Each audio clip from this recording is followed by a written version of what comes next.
Sejam bem-vindos novamente. Essa é a segunda parte da nossa sequência de resoluções da apostila 2, de revisão de questões da apostila 2, daquele material que eu enviei para vocês, tá? E hoje nós iremos resolver as outras 5 questões que restaram, que são as questões da 6 até a 10.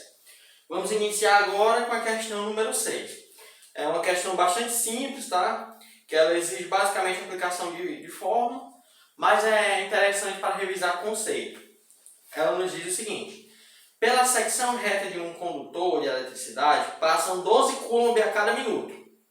Nesse condutor, a intensidade da corrente elétrica em amperes é igual a... Bem, ele nos disse que passa 12 coulomb por cada minuto, certo? Porém, ele quer em amperes. A unidade ampere ela equivale a coulomb por segundo.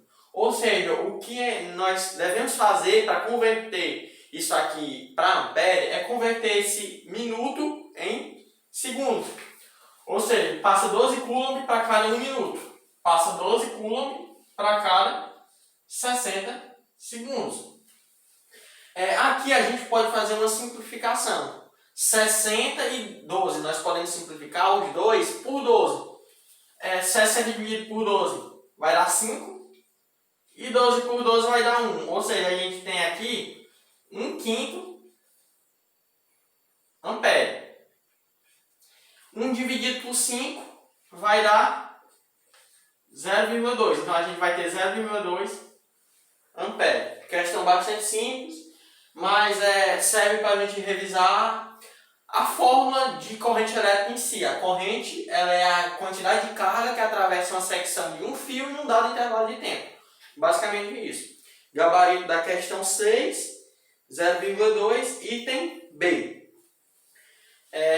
A questão 7, ela tem uma ideia parecida, mas ela cobra um pouco da questão da partícula que está em movimento. Ela nos diz o seguinte: uma corrente elétrica com intensidade de 8 A percorre um condutor metálico. A carga elementar é 1,6 vezes 10 a menos 19 coulomb. Determine o tipo e o número de partículas carregadas que atravessam a secção transversal desse condutor por segundo. Vamos voltar. Ele nos diz que a intensidade da corrente é 8 A. De cara, se ele quer saber por segundo, como ampere é coulomb por segundo, a gente tem que percorre 8 coulombs por segundo. Então já vamos trabalhar com essa carga, 8 coulomb. Ele quer a opção que descreve isso, a partícula e a quantidade de partículas. Ele nos disse a carga elementar. A carga elementar ela é a carga referente a uma partícula elementar, ou seja, um próton ou um elétron. Isso significa que, como a carga elementar vale 1,6 vezes 10 a menos 19 coulomb, um próton vai ter mais 1,6 vezes 10 a menos 19 coulomb, e um elétron vai ter menos 1,6 vezes 10 elevado a menos 19 coulomb. Essa questão, ele nos diz que é um condutor metálico. Sempre, quando você estiver trabalhando com fio, com um objeto metálico, que é o que se aplica para praticamente todas as questões de eletricidade que nós iremos resolver, o que se move são os elétrons, tá? A questão lá dos objetos metálicos, se vocês lembrarem um pouco da química, aquela parte de ligação metálica, um metal ele tem um retículo cristalino metálico e o mar de elétrons em volta, aquela questão da teoria do mar de elétrons, ou seja, os elétrons eles fluem facilmente porque eles estão pouco aderidos ao núcleo daquele metal. Então, guardem isso para a questão. O que se move são os elétrons. Então, para essa questão, a partícula que vai estar se movendo já é os elétrons. Ele nos diz que a carga elementar vale 1,6 vezes 10 elevado a menos 19 coulomb. Eu não vou colocar o sinal porque a gente já sabe que vai dar negativo, porque o que está sendo considerado é os elétrons. Bem, isso aqui é a carga de uma partícula. Isso aqui está dado em coulomb. Ele quer a carga referente a 8 coulombs. Vai ser quantas partículas? Lembrando que poderia ser utilizada aquela fórmula Q igual a N vezes E. No caso, a carga seria 8 coulomb. O N seria o X que a gente está procurando. e o E seria o valor da carga elementar. Por que eu não fiz isso? Porque para o aluno não ter que ficar o tempo todo memorizando muitas fórmulas, usar um pouco a lógica acaba facilitando o processo de aprendizagem. Nesse caso aqui, uma simples regra de 3 surte o mesmo efeito de memorizar aquela fórmula. Então vamos lá, meio pelos extremos, 8 é igual a 1,6 vezes 10 a menos 19 x. Esse 1,6 vezes 10 a menos 19 eu passo dividindo. 8 é igual a 8 dividido por 1,6 vezes 10 a menos 19 é igual a x. Para fazer uma forma de fazer rápido essa divisão 8 por 1,6 é passar a vírgula uma casa para frente, tanto no 8 quanto no 1,6. Nesse caso é 8,0. Quando eu passasse a vírgula ia ficar 80. Aqui a gente tem 1,6. Quando eu passasse a vírgula ia ficar 16. É a mesma coisa que multiplicar por 10 em cima e embaixo, tudo bem? Então ia ficar 80 por 16. 80 por 16 é 5. Então eu rachei isso aqui. Vai sobrar um 5 aqui em cima. E esse 10 a menos 19, para a gente mandar para o numerador, do denominador para o numerador, a gente simplesmente troca o sinal do expoente. É uma regrazinha básica da matemática. Ou seja, a gente tem que o x ele vai ser igual a 5 vezes 10 a 19 e a partícula é elétron. O item que traz isso aqui para a gente é o item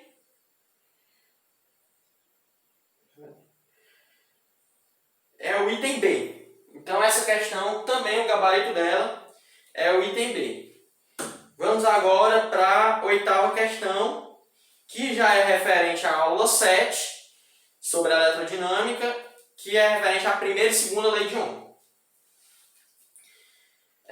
A oitava questão nos diz o seguinte: um resistor de resistência R, ao ser submetido a uma DDP U, passa a ser percorrido por uma corrente elétrica I.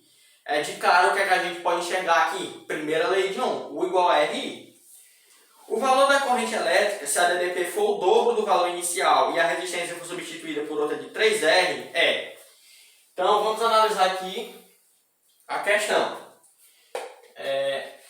Primeiro, ele nos estabelece uma condição inicial, em que vamos ter uma resistência R, uma corrente I e uma DDPU. Em seguida, ele vai nos alterar a resistência e a DDP, e ele quer saber o novo valor da corrente.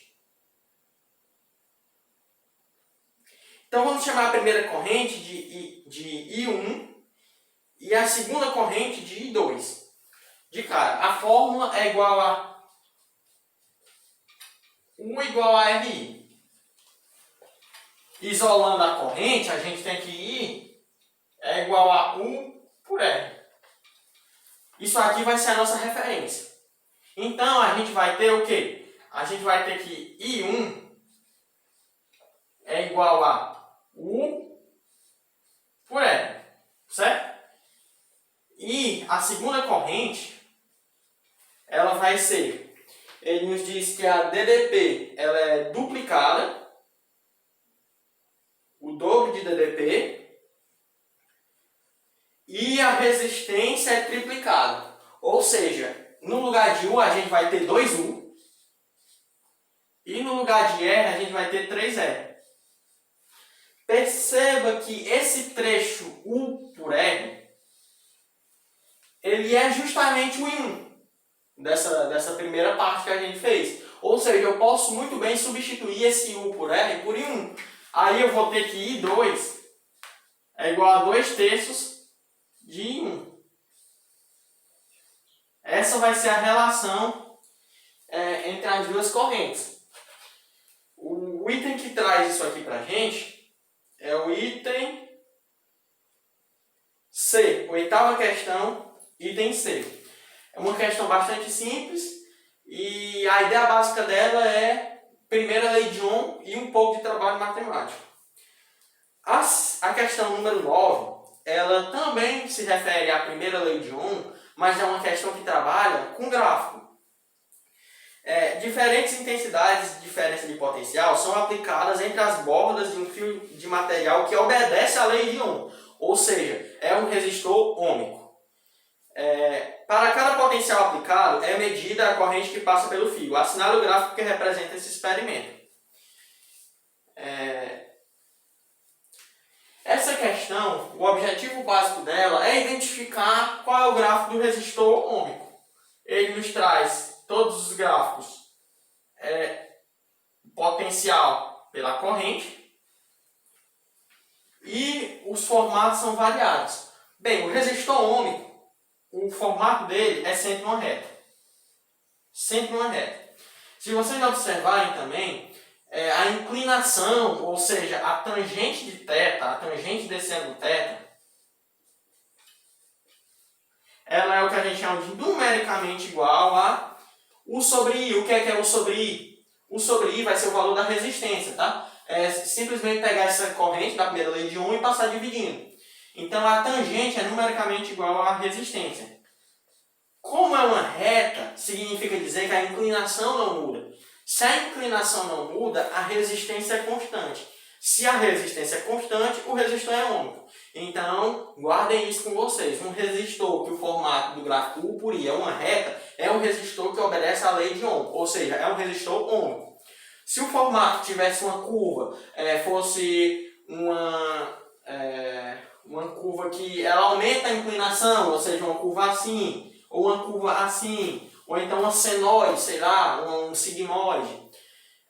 Todos esses formatos eles não são retos, ou seja, a resistência, a inclinação está variando, a resistência está variando, então não obedece à lei de Ohm, não é um resistor ôhmico. Então a resposta é um gráfico com formato reto.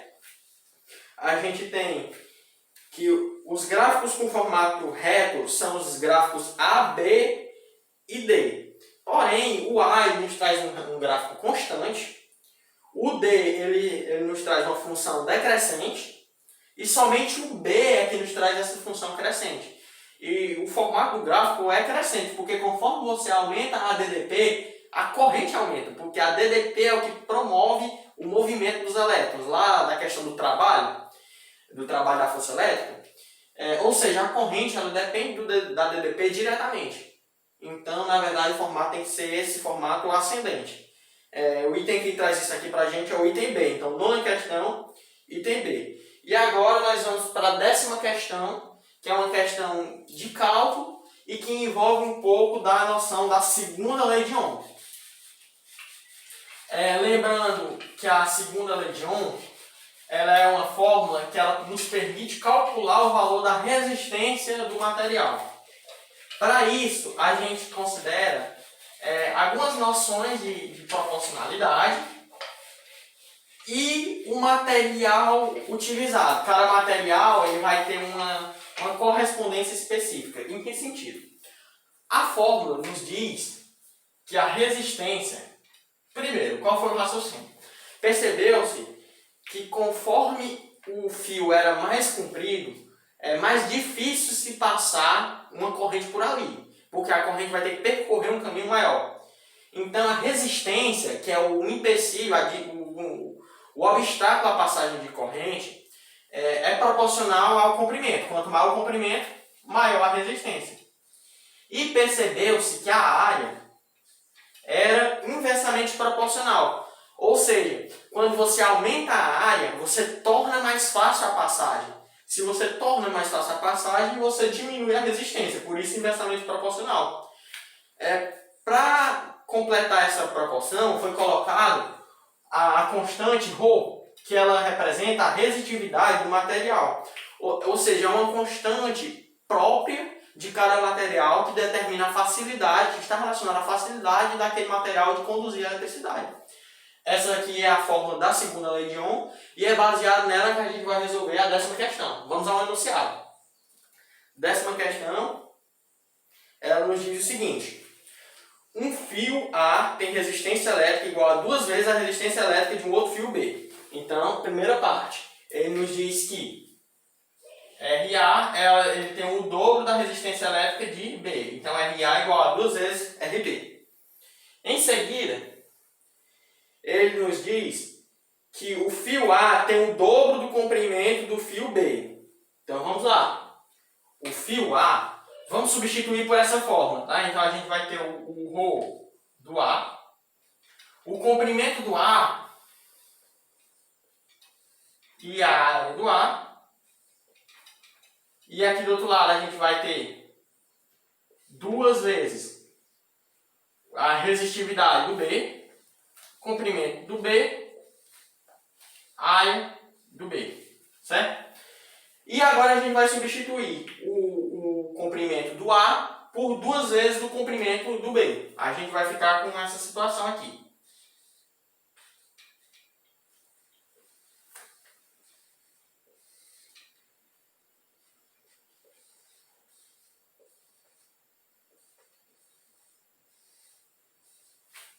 E ele nos diz também uma informação, eu deixei esse espaço porque a gente vai preencher justamente com relação à área do A comparando com a área do B.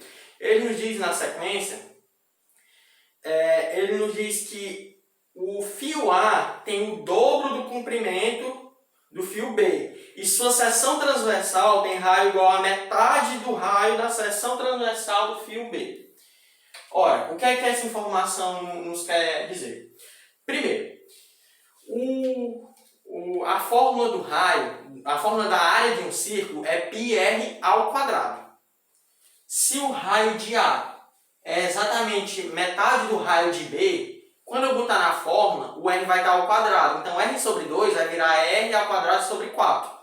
Ou seja, a área de A é 1/4 da área de B. Então, aqui eu posso colocar área de B sobre 4. Área de B sobre 4. E esse sobre 4 aqui, a regra da matemática nos diz que a gente pode multiplicar a primeira para divisão de frações. Multiplicar a primeira pelo inverso da segunda. Ou seja, esse AB continua embaixo e esse 4 ele vai subir para cima, tá? Lá pela matemática. Então, na verdade, aqui vai ficar um 4 no numerador.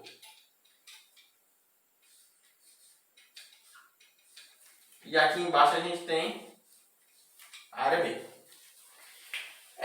Por que isso ocorre?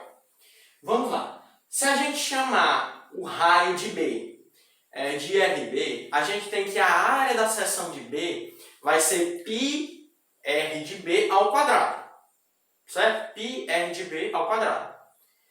E a área do A, pelo mesmo raciocínio, é πr de A ao quadrado. Só porque R de A vale R de B sobre 2.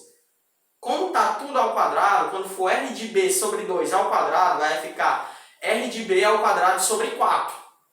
Ou seja, a área de A é πRB ao quadrado sobre 4. E πRB ao quadrado é a área de B. Ou seja, a área de A é 1/4 da área de B. Sei que parece meio difícil tentar imaginar assim de cabeça, mas um raciocínio assim, sem necessitar escrever no papel, ajuda muito a ganhar tempo no vestibular. E às vezes até espaço, porque dependendo das questões que você pega, você necessita de tomar espaço de outras questões. Então, quanto mais vocês puderem treinar, fazer conta de cabeça, fazer essas análises de cabeça, fica melhor, fica mais fácil de resolver as questões de vestibulares. Então, aqui é AB sobre 4, o 4 sobe lá para cima. Agora, os devidos cancelamentos. A gente pode cancelar AB com AB. A gente pode cancelar LB com LB. Esse 2 com esse 2. E a gente vai ficar com 4 vezes resistividade de A igual a resistividade de B. E o que a questão nos pede é justamente a razão. Ele nos pede a razão entre ρ de A e ρ de B. Ou seja, eu tenho que passar esse 4 para cá e eu tenho que passar esse B para cá.